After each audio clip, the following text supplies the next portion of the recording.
This is Mariam from Georgia. I forgot to erase my surname because I know that it means something not good in Armenian, but I forgot to erase it. I was going to just write down there my name. So this is Mariam from Georgia. To be honest, I did not expect this Barcamp to be so big, and it really is big in terms of scale, in terms of number of participants, in terms of quality speakers, which I've been listening to already today. And this is my first time at Barcamps, and I hope that I can at least compete to my previous speakers who've been talking data science, IT, different softwares where I'm so bad at. I'll be just talking about disinformation, some fact-checking, what we as citizens can do or what we can't do. But before I go there, I just want to learn a bit more about you. But the setup that we are having here makes, I think, impossible to get directly in touch with you. So I'll just ask whether you are from media. Who is from media? One? Okay. Who's just student, not in the media sphere? Okay. Who is from IT and yada, yada, yada, yada? Oh, God. All this bad stuff. So I shall now be speaking that we fact-checkers, we the fighters against disinformation, need your skills, knowledge, and everything. And we need you to build up tools that will help us to fight against disinformation. But before you do that, let me tell you how we fight and why we fight at all. So basically my presentation would be about the experience I personally have been having, also the organization that I represent here, Georgia's Reforms Associate, has done so far. That will be basically the insights that I want to share with you. But before we start, I already heard some laughing. I want you to check whether this information is true or not. Whoever has a smartphone and internet on it, please just do it.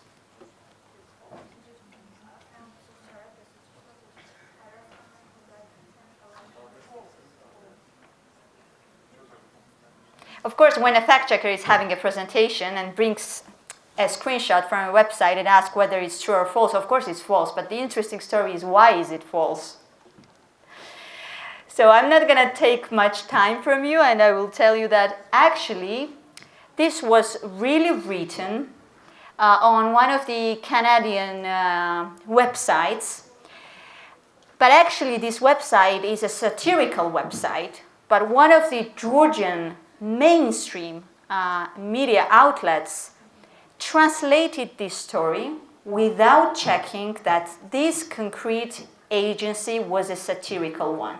So they just believed, the journalist who is working in a news media agency believed that this story was true.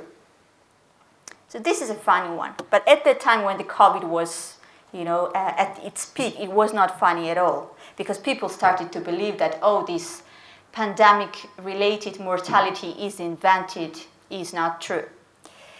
But the second one, the screenshot that I have here, is not funny at all. It is also false, of course.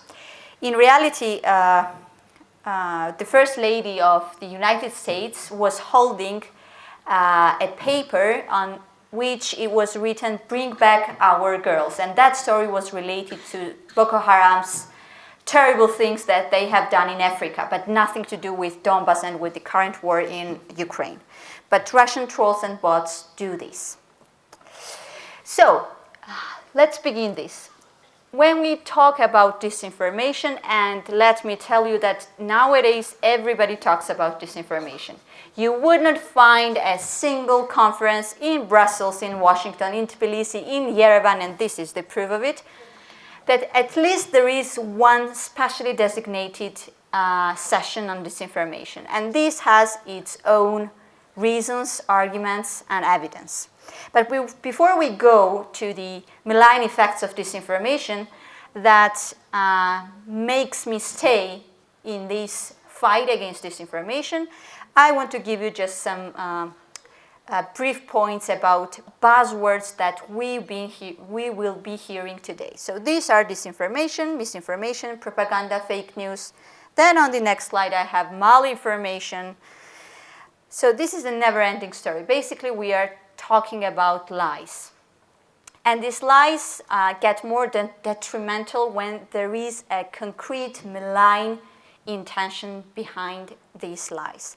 But still, before I go to the different intentions that malign actors might have, let me give you very, very brief definitions of these words. So when I'll be talking about disinformation, and when people usually talk on disinformation, they mean that there is a malign intention behind spreading lies. In case of misinformation, there is no malign intention. For example, you may reshare something that you do not know that is false, and you are also a victim of disinformation. But you are not a disinformer, you are a misinformer. In case of propaganda, and I hate defining this word because sometimes this propaganda might also have some positive meaning. So propaganda of health eating, what's wrong about this word? But thanks, quote unquote, to Russia's propaganda machine, this term also got a very negative connotation, especially in the field where I work. Finally, this is a fake news. I think this is the word that we've been hearing so much since at least 2016. And when we talk about fake news, this is a one-off, a separate story that was falsified one way or around. Now about the goals of disinformation. Goals could be different, but the effects could be the same. So you may find some websites, some news media agencies who spread false stories in order to gain some finances. So here we have obviously some economic goals. But the situation gets worse when we have disinformation spread for political or geopolitical intentions. And mostly, be it the domestic actors or foreign actors, do really have these malign intentions against our societies, against the public health, against the integrity of our elections, etc., etc. So here you see the differences between these two goals. So on the first one, this is a classic clickbait site that somehow tries to push you to click on their webpage, but nothing interesting will be there. So they just hunt for traffic. But on the second screenshot, that's actually is a real screenshot from 2016's US elections, where, by the way, Russia meddled. This is an example when the disinformation has a clear political or geopolitical intentions. And this is an example from Armenia. I was invited here, by the way, due to the partnership that we had with Media Initiative Center. That is an organization here in Armenia that works on different media-related stuff. And last year, during the elections in Armenia, we were partnering with MIC, monitoring disinformation on Facebook and labeling disinformation on Facebook. And more or less, I got to know to the disinformation ecosystem in Armenia, and I can tell you that it's much bigger than the one we have in Georgia. Here on this slide, you see the reason why people started to talk about the threats and effects of disinformation. And that was clearly 2016 US elections, which I have mentioned already many times now.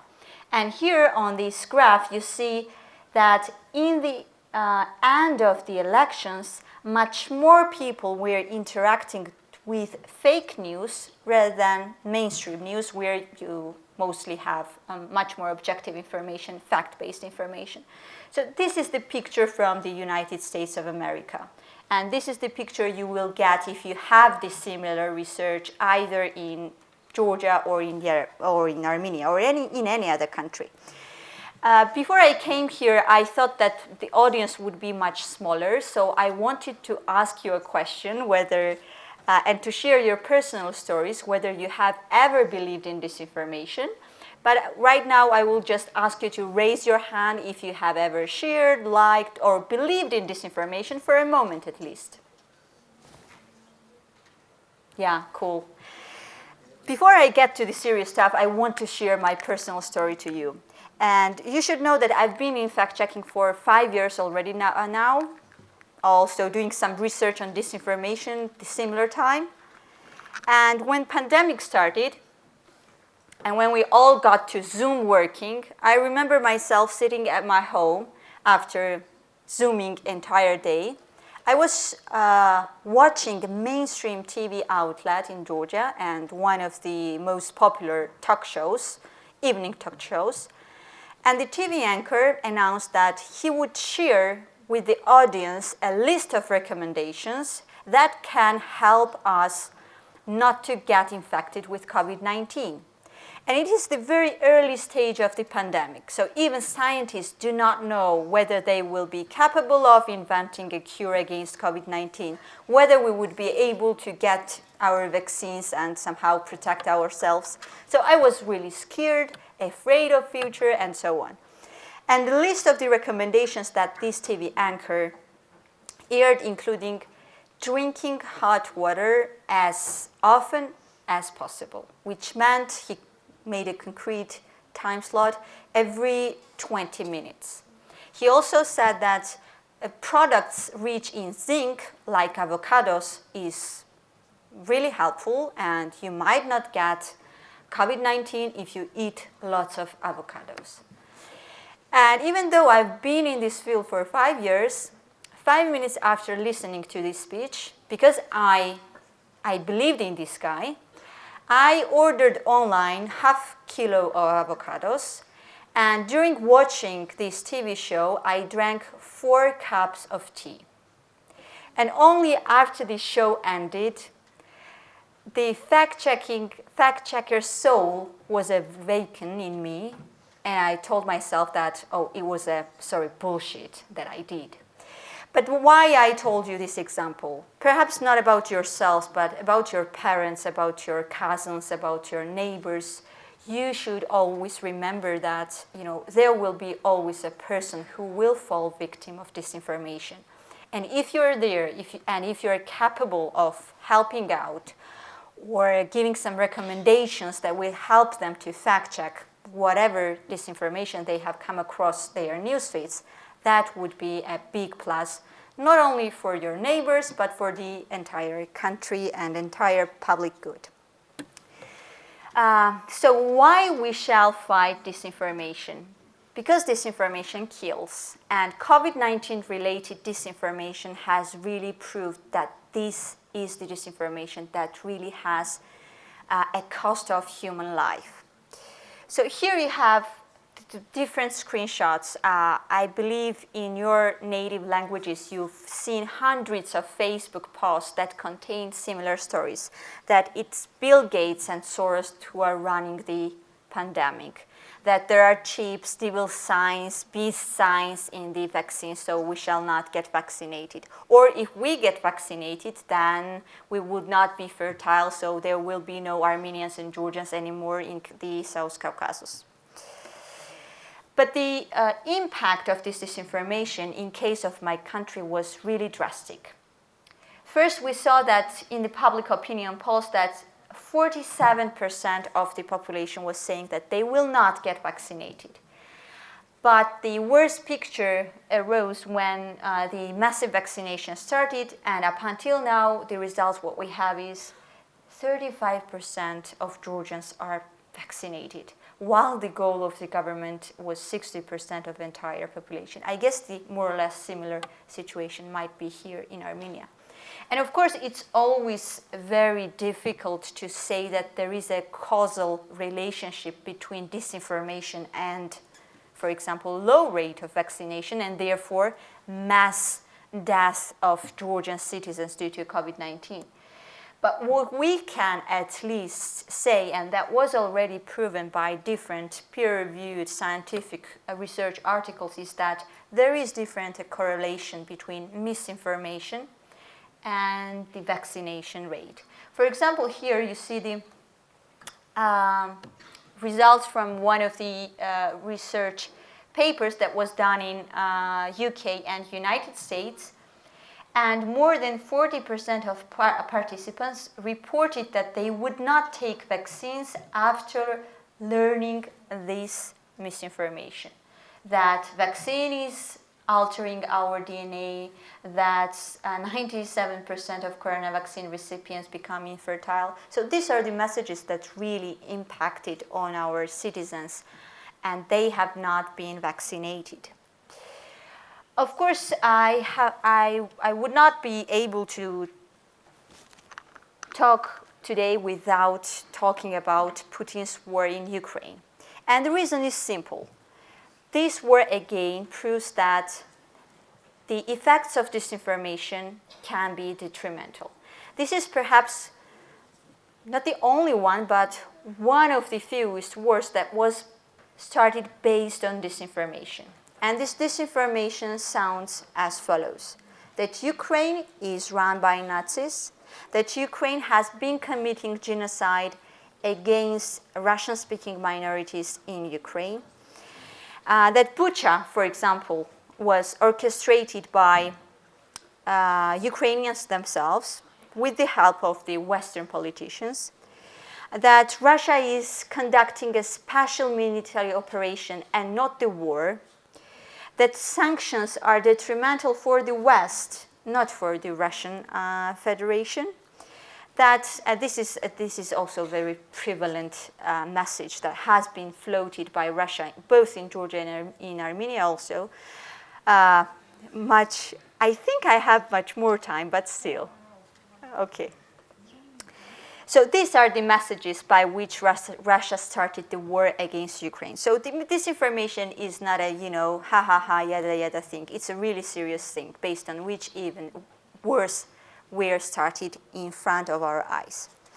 So as a fact checker, and since we do have some students and non-professional fact checkers here, or just people who just want to know more about disinformation and ways to fight against it, of course, the first rule is to fact check. However, fact checking is not enough, and it will not help us to entirely defeat disinformation. This is just an essential thing that we all need to employ. And when we do fact checking, and fact checker can become anyone who is willing to become a fact checker.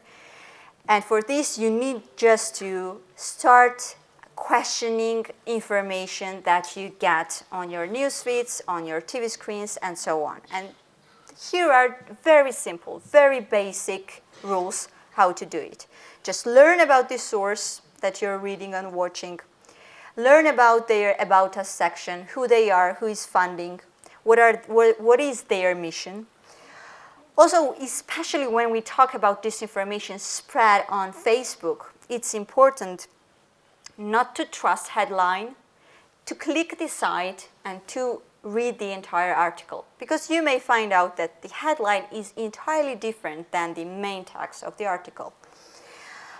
Also, it's very important to double check content in other sources, but in good sources, not the similar bad sources. Easiest way to fact check information is, of course, to ask fact checkers to fact check information. And in case of Armenia, I'm sure that there are plenty of fact checkers who would be willing to check the information that you will be sharing with them. And of course, last but not least, is that we all have our smartphones, we all have Google, and we can use Google. But important note when fact checking something is that we shall use Google for good and in good faith. I will also tell you that apart from fact-checking from our office, what we've been recently doing is fact-checking at the doorsteps of our citizens. And it is also somehow related to COVID-19 disinformation. When we saw that the fact-checking articles, what we have written, was not that helpful, and people were not vaccinated, we decided to go to the regions of Georgia where people do not know what Fact Check Georgia is at all and do not read our articles. And we had big campaign in which we were going to the rural areas, just knocking on people's doors and doing fact-checking at their doorsteps. In the end of this campaign, we vaccinated around 500 citizens. And this was a real feeling of victory because we saw a result of our work, that people really defeated disinformation in themselves, stopped believing that COVID-19 vaccines were killing them, and later on they have even become multipliers for their fellow citizens, for their neighbors, for their relatives, because people saw that vaccine was not killing their beloved ones. So since I do not have much time, I'll be directly talking about the, I think, most interesting thing, especially after the previous presentation where Facebook was mentioned in a way negative sense. And I will tell you that we can be sitting here for hours and hours and list down plenty of reasons why Facebook is bad. But at the same time, at least for my country, Facebook has been the single platform, social media platform, that started real action against disinformation. Just to give you some context, there is one important thing. People usually, when scrolling down Facebook, do not understand that they get news and information from Facebook, because the reason why they have been scrolling Facebook was finding pictures of relatives, classmates, and so on and so on. But between the photos of your parents, siblings, daughters, sons, there is always some kind of information that is popping up on your newsfeed. In case of Georgia, even though the number of respondents have increased who say that I'm getting information from Facebook, the real numbers would be much, much higher if you ask me, due to this factor that people do not understand that they are information consumers from social media platforms. And it was two years ago that in Georgia, Facebook's third-party fact-checking program was launched. And to tell you our story, it has been at least 2 years long advocacy that we were having with Facebook, this program to be launched in Georgia.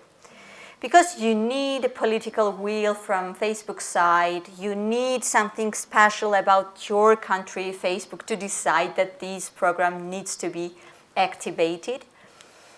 And I remember even myself that at some point when we wanted to contact Facebook, I was trying so hard for 2 months to get a contact email of someone at Facebook to whom I could send a message that here in Georgia we need this program. But not to complain too much, in 2020 this program was launched in Georgia. Even though, as I said, there are so many bad things about Facebook, this is one tiny but very good and instrumental thing about Facebook. Through this program, Facebook partners with fact-checkers, and there is this 3-stage working process within this program, which means that Facebook sends us disinformation or potential disinformation that its algorithm thinks may contain disinformation. But at the same time, of course, as a fact-checking organization, we do have our monitoring system. We do know those ecosystems, be it on Facebook or any other platform where disinformation is spread. Therefore, we also do use our own monitoring systems. The next step is a review process. This is the process when our fact-checkers sit down and spend some hours to check the veracity of information that was sent to us. And fact-checkable is everything on Facebook. Text-only posts, videos, photos, anything, even stories, anything that can be shared on Facebook. And the third thing and most important thing is that after a review process, when a fact-checker writes down an article, that article is used by Facebook in order to label disinformation on Facebook. And why this is important? And this is the way it kind of appears on people's newsfeed. There is a kind of a label saying that this information is false. When you click Y, then a next page pops up and you're given a link to the article where you would find information why this post contains disinformation. And most importantly, apart from putting this label or warning that this particular post contains disinformation, what Facebook does is that it punishes repeat offenders. So if someone in this room shares this information 2 times on Facebook, but publicly of course, and fact checkers fact check it and conclude that these posts contain disinformation, you will be taken away a right to monetize, to advertise on Facebook for a certain amount of time. Every post that you will write will go down in newsfeed, even if you have 500,000 followers, for example. It might be 10 people who would see on their newsfeed your post. So Facebook is really tough when it comes to bad actors. But in this domain, there are plenty of other things that take place on Facebook and that is not that well managed by Meta. Of course, we as an organization that tries to fight against disinformation, we do other stuff also. You will not be surprised me telling you that we do media literacy stuff. Media literacy stuff, that means that we partner with different professional associations where, for example, teachers are united.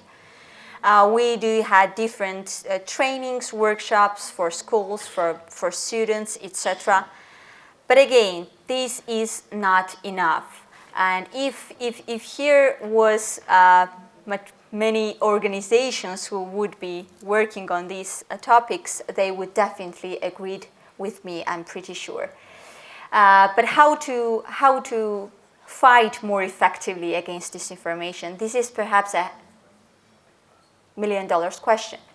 And since disinformation affects on different domains of our life, be it societal domain, be it even national security domain, the response how to fight against disinformation should be also diversified. And there is no single recipe that will help us to defeat disinformation. So apart from fact-checking and media literacy trainings, and apart from fact-checking in partnership with Meta, that is one of the biggest tech giants in the world, right? What we've been doing at some point was printing a newspaper. It's kind of surprising that on the one hand you are partnering with Meta, and on the other hand you are partnering with a publishing house printing your newspaper. But in case of fighting against disinformation, the most important thing is to find the most suitable channels to our audiences. No matter how interesting our fact check will be, if nobody reads it, it's in vain. Therefore, what we've been trying for many years now is to come up with solutions by which we will reach wider audiences. And in case of Georgia, as well as many other countries, these audiences are different. There are some who use Facebook, there are some who still consume printed newspaper, and there are some who just watch TV. I think I will step by step conclude my presentation, and I wanted to give you some main ideas or main thoughts and main experiences that we've been having. And this kind of a unique recipe, if there is any, against disinformation, is to be as creative, as ambitious as disinformers are. Because disinformers never think much. What they do is that they just spread disinformation and they just act. They do not think much about project proposals. They do not think much about coding. This was for IT specialists. They do not think about monitoring, evaluation, and learning procedures. I'm sure NGO staffers here would understand me. They just act. So I think in case of fighting against disinformation, what is the most important thing is to act instead of reacting. Unfortunately, fact-checking is also kind of a reactive activity, but there are plenty of other ways how we can make this reactive action in a kind of a mode of acting. And this door-to-door fact-checking that we've been doing last year was a good example of it. And in terms of platforms, of course, since platforms are the main channels of disinformation, we will not be defeating disinformation without them.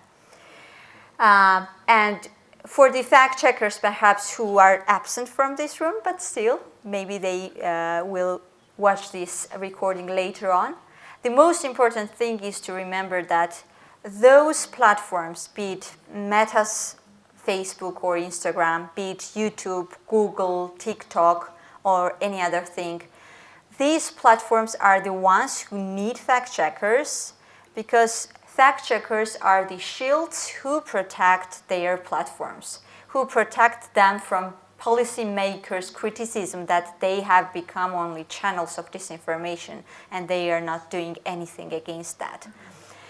So even though Facebook is not that happy or willing every year to expand to another country, definitely this should be the motivation of any civil activist, any fact-checker, that you should not stop advocacy with different platforms because they are the ones who need to act in order to defend our societies, our elections, the integrity of our elections, our public health care, and etc., and etc. And last but not least, of course, and it's kind of a same thing no matter where you work, where you fight against disinformation, where you are in IT sector or in business, economics, and so on. This is a very banal phrase, but definitely in this case also, in order to be successful, we all need to find friends, not enemies, and none of the partnerships, none of the projects that we have implemented in Georgia would have been possible without coordination and partnership with other civil society actors. So even those who seem to be only competitors to you, even partnership with those companies, those organizations, are sometimes important to fight against disinformation. So yeah, these are kind of lessons from my side. And I'll be looking to a Q&A session, and I do hope that you will have some questions, especially since you are not from the field that I'm from. I hope that at least I have given you some questions. Questions? If you have, please come to the microphones. No questions?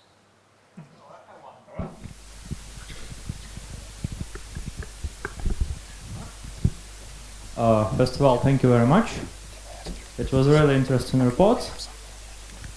I only had to ask one question. Basically, who's gonna fact check the fact checkers? Good question. Is it on? Yes, yes. Yeah. That's the most frequently asked question that we receive in our mailbox, because people who get a label from us often, obviously, get angry and then ask us, who authorized you to fact check me? Who will gonna fact check you? And so on and so on. But of course, if we think this way, I don't know, if you are a believer, then we can ask that eventually it should be God deciding who is true or false. But in real terms, what we fact-checkers try to do is to be very open and transparent, which means that whatever we write is based on facts. It's not on my based on my preferences. So if you say that Mercedes is better than BMW, or I love Mercedes more than BMW, I'm unable to fact-check that. But if you say that Mercedes is much better than BMW because its engine is better or stronger or something like that, then I'm definitely going to Google that and write down an article. So the essence of fact-checking is that it's based on facts. Of course, the nightmare situation, I will tell you, is that when you have false fact-checkers and fake fact-checking organizations, that's disaster. But in that case, for example, how the fact-checking community in the world, so to say, tries to mitigate risks of this type is an international fact-checking network that is based in the United States that does an annual audit to each and every fact-checking organization that wants to be part of this network. And this audit means that they ask everything. They audit everything, our finances, our fact checks.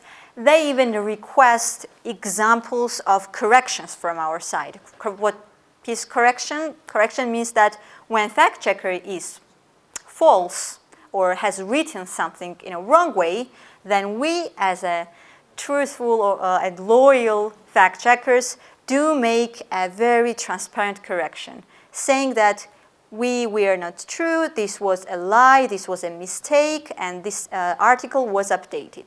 So even this type of examples is sent to this committee that then checks the impartiality, transparency, etc., of the fact-checking organizations. If you again ask me whether fact-checkers are always true, of course not. But what differs fact-checkers from bad actors or malign actors or misinformers is that we are transparent even in those times when something went wrong in our editorial, in our article. So that's the difference. Thank you for that. Next. Thank you very much for the interesting presentation. Just it was always interesting for me. For example, if you're fact-checking a media company and you understand that 40% of the news that they're spreading is fake, what will be the future for that media company? I mean, are you eligible to do more, or it will be like a never-ending fight between fact checkers and the fake media company? Thank you.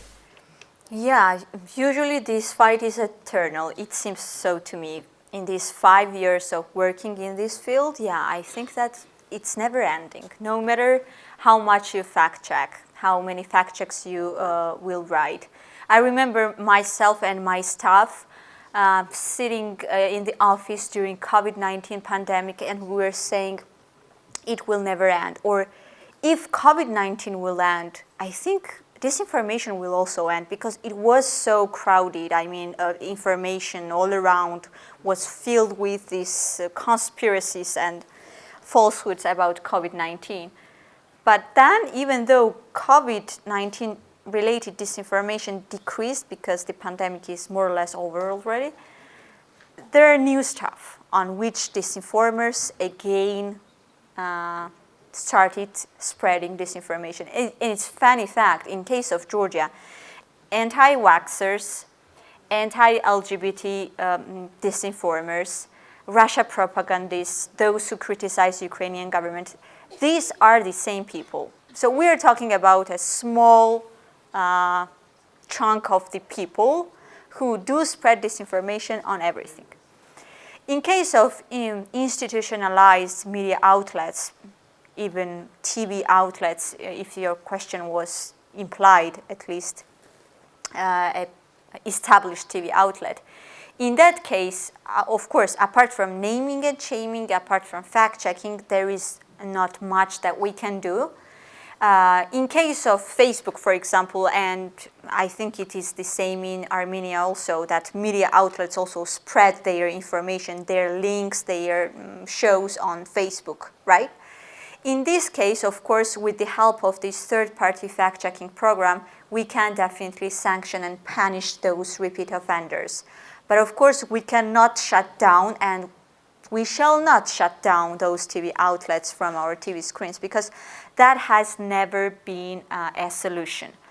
And when I'm asked if criminalizing or making some amendments to different laws would make any difference and would help us to defeat disinformation, no, not at all, because if you check in Google which countries have laws on spread of fake news, these countries are the Russian Federation and, countries alike who do not care really about fake news, but why they invent these laws is to persecute those critical voices.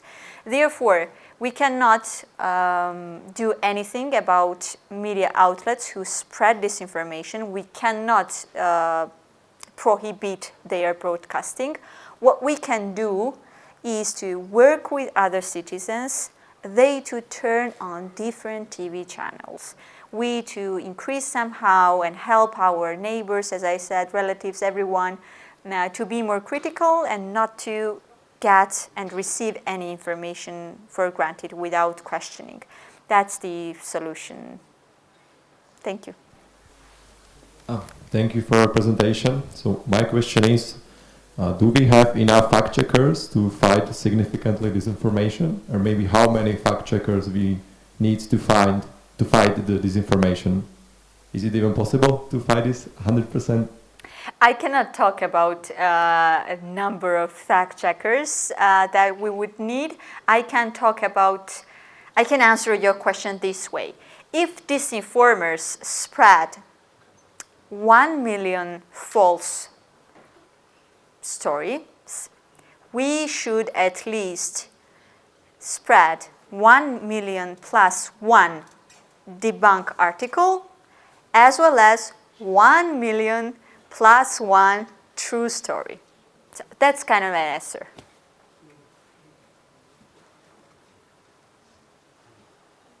Other questions? There is a question there.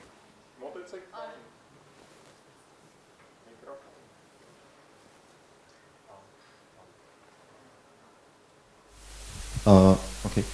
Thank you for the presentation. So my question is regarding the data. So for example, do you collect data in your work and do you work with it?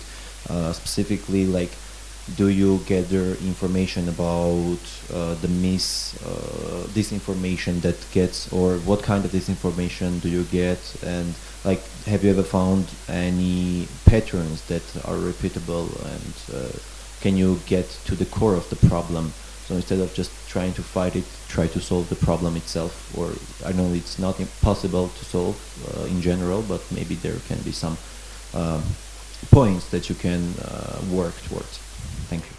Yeah, we get much better understanding of the data that you asked about after we started partnership with Facebook, because they give us some summaries and briefs by which we know a number of posts that were shared, for example, regarding COVID-19 disinformation, regarding the war in Ukraine, and so on and so on.